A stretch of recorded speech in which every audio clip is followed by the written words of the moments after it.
Hi, Miguel!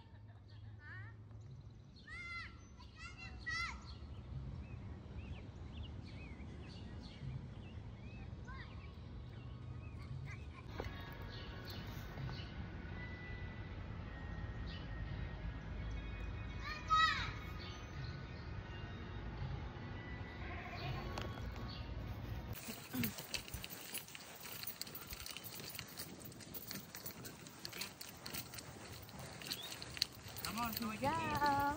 Yeah. Good. Pizza time. Let's eat. Game.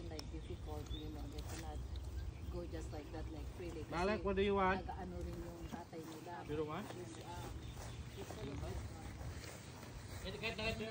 Anything pizza? Okay, good. Okay. Feeling school talaga sa Canada, we were going there. But even though, you know, my dad, he did not like live very long after we found out na he got Miguel. sick. 2 months after that, magpunta nga na siya sa sa healing school, kaya lang hindi na naabutan. Oh, because we come to know now, right? Hello. Na you get to know the Lord and stuff like that, or all of these things, miracles you're seeing. So then you don't want to go back and start questioning, well, my dad, you know, how come he didn't experience this moment? Why? Until you get to the point where God will take you, like, para bang experience mo na, He has to walk you through it. Like, you have to experience all of these things so that you can understand, like, yung calling mo ba, ganun. So from there, Malak, stand up. sabi ko, Malak, up. God allowed us to see this. Get up.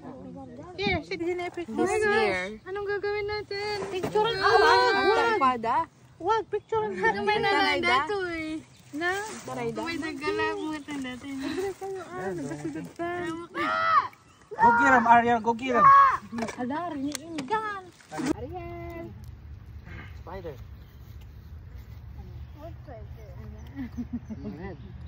Liligan ka na. Kapi ka. Yeah.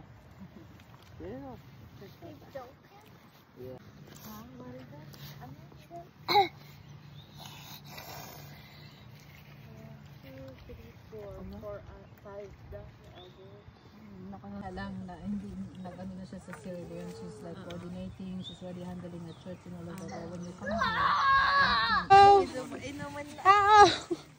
Oh no! Malak! Oh shoot!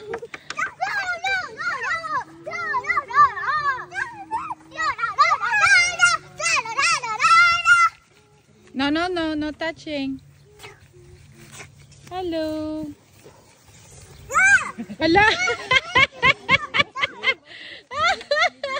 Going towards Miguel. Sugdun na ko na. Kasi siguro age damat kita bigil kita baby. So sad. Said ayan. Say babae awad sa Sara na. So dalawa yung lalaki ko. Yeah, looks like two boys and watch it, Malak.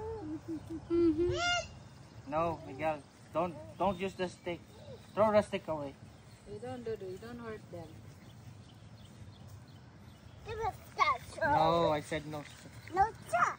No, I'll teach you to hold it. No, go there and play.